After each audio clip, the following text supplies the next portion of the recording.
El secuestro es una herida muy profunda en nuestro país que aún no cierra. Miles de familias han sufrido y todavía sufren el dolor por la ausencia de un ser querido secuestrado y la angustia por no saber las condiciones de su cautiverio, la desaparición y la incertidumbre que produce no saber si algún día retornará a casa. Privar de la libertad, tratar de manera cruel, inhumana e indigna a civiles y militares fue una práctica recurrente de la extinta guerrilla de las FARC-EP durante el conflicto armado. Por ello, la Jurisdicción Especial para la Paz abrió el 4 de julio de 2018 el caso 01, toma de rehenes, graves privaciones de la libertad y otros crímenes concurrentes cometidos por las FARC-EP. Al momento, 3.209 víctimas se han acreditado para participar en este caso. Desde el principio, la voz de quienes sufrieron el secuestro fue protagonista. 12 organizaciones de víctimas entregaron informes, así como 6 entidades estatales. La Sala de Reconocimiento ha contrastado rigurosamente estos informes con las bases de datos de víctimas de la Fiscalía General de la Nación, el Centro Nacional de Memoria Histórica, la Fundación País Libre, el Consejo Nacional de Lucha contra el Secuestro y el Registro Único de Víctimas. Fue así como, de la mano del Grupo de Análisis de la Información GRAI, determinó que 21.396 personas aparecen en estas bases de datos como víctimas de secuestro por parte de las FARC-EP.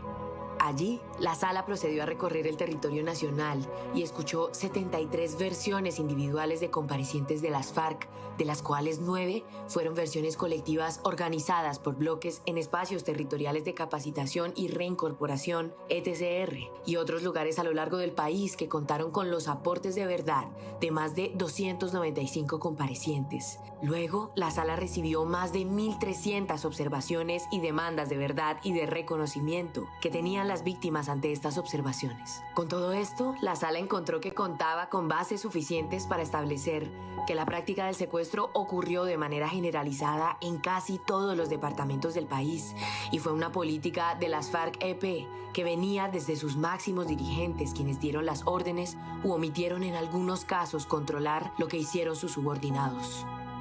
Fue allí cuando se emitió el auto de determinación de hechos y conductas número 019, en el que este tribunal determinó a 7 miembros del antiguo secretariado de las FARC-EP como los primeros máximos responsables de crímenes de guerra y de lesa humanidad que investiga el caso 01, por haber dado las órdenes de privar de la libertad a civiles y miembros de la fuerza pública, así como por no controlar a sus subordinados frente al trato dado durante el cautiverio y su desenlace. La sala de reconocimiento encontró que hubo 3 patrones de secuestro por parte de las FARC-EP que se distinguen por sus finalidades: secuestros para financiar su accionar. Después de que ya estaba la persona ya secuestrada, entonces en muchas ocasiones yo mismo iba a hablar con él, con la persona. Entonces él daba la explicación de lo que tenía, de lo que no tenía, y el comandante de la financiera ya decía, no, pues esa persona nos tiene que dar tanto, nos tiene. Entonces, que esa persona nos puede dar 500 millones o 1.000 millones. La persona decía, no, yo escasamente puedo dar 200, puedo dar 100, puedo dar 300, porque nosotros aquí hicimos unos secuestros que lo único que causamos fue daño, dolor. Secuestros para forzar un intercambio por guerrilleros presos. Con los prisioneros queríamos lograr un objetivo político que era el canje de guerrilleros presos por prisioneros que teníamos nosotros. Nuestro comandante Manuel Marulanda fue obsesionado en eso hasta el final y estuvimos a punto de lograrlo. Se inicia otra fase de secuestro allí en esta jaula y en los días siguientes nos enteramos que las FARC cambiaron su estrategia y decidieron secuestrar dirigentes políticos para presionar ese canje y ese intercambio humanitario por el resto de integrantes de las FARC que estaban en las cárceles del país. Granobles, hermano de el Mono Jojoy, nos llevó cadenas. Entonces estrenamos cadenas gruesas con candados, nos acordonaban de a 2 en oportunidades hasta 3 secuestrados allí uno tras de otro. Y secuestros para el control social y territorial. había un control total sobre el área, especialmente el corrimiento de Gaitania. Y sí retuvimos gente y la investigábamos, ¿sí?, que eran forasteros.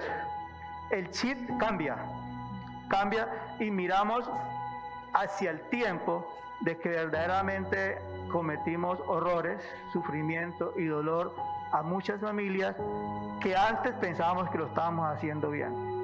Los comparecientes que fueron llamados a reconocer su responsabilidad por haber dado órdenes generales y adoptado políticas que fueron implementadas por miles de guerrilleros en miles de hechos individuales, así como por su responsabilidad de mando y su omisión de control sobre los malos tratos que padecieron las víctimas son Rodrigo Londoño Echeverry, Pablo Catatumbo Torres Victoria, Pastor Lisandro Alape Lascarro, Milton de Jesús Toncel, Jaime Alberto Parra, Julián Gallo Cubillos y Rodrigo Granda Escobar. Esta imputación fue de carácter nacional y agrupó los hechos cometidos por los 7 bloques de frentes o comandos conjuntos de la extinta guerrilla. Posteriormente, la sala continuará investigando a los responsables por cada uno de esos bloques para profundizar en lo ocurrido a nivel regional. Sobre este auto número 019 y las mencionadas 1.300 observaciones iniciales de las víctimas, el antiguo secretariado trabajó para presentar un primer reconocimiento escrito de verdad y responsabilidad el 30 de abril de 2021. Luego, 223 víctimas presentaron ante la sala observaciones adicionales, escritos y nuevas demandas de verdad durante 13 audiencias territoriales. En todos los momentos de este caso, las víctimas de secuestro han dejado claro que sufrieron la privación de su libertad, la separación de sus familias y seres queridos, así como la pérdida de sus proyectos de vida. Muchas y muchos padecieron la estigmatización por el daño a su buen nombre y afectaciones a su salud emocional y mental. Las mujeres en cautiverio tuvieron una especial vulnerabilidad al estar en un entorno militar y masculino, mientras que los hijos e hijas de las personas secuestradas sufrieron la ausencia de sus padres, madres y abuelos en cautiverio durante años de su crianza. Esto sin contar con el sufrimiento de las familias que nunca vieron a sus parientes regresar a casa y la afectación a las comunidades campesinas a causa del secuestro. Por ello, la sala puso en marcha un proceso restaurativo de talleres con víctimas y comparecientes para concertar la diligencia que hoy nos convoca. El camino hacia la paz es posible. Debe pasar por el reconocimiento de los miembros vivos del secretariado de las antiguas FARC-EP, quienes persisten en su compromiso hacia la verdad. Hoy nos reunimos en la audiencia de reconocimiento de responsabilidad para que ellos reconozcan ante las víctimas, la JEP y el mundo entero los daños y el dolor que causaron. Estamos ante la oportunidad de reconstruir aquello que el conflicto desgarró.